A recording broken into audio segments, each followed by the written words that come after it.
Aš tai galvoju, žinai, kad kiekvienas daro, kai čia jokių neturi būti reikia, nereikia, nieko iš tikrųjų nereikia. Jeigu tu gerai jautiesi, kaip tau atrodo, tai nieko nereikia. Jau šiais laikais tu gali pasirinkti, yra tiek visokių priemonių ir tiek procedūrų, tiek preparatų. Ir jeigu tai yra tikslingai, gražiai parinktas tau kažkoks tai kelias, kuris gali tiesiog atitolinti tą senėjimo procesą, tai nuostabu yra.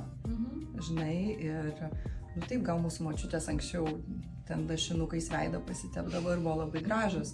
Bet žinai, vėl buvo kitas gyvenimo būdas. O dabar, man atrodo, galima, jeigu tik tai gali pasinaudoti tom atsteigti mokslo visą galę ir inovacijom ir taip toliau, tai čia yra dovana mūsų kartai.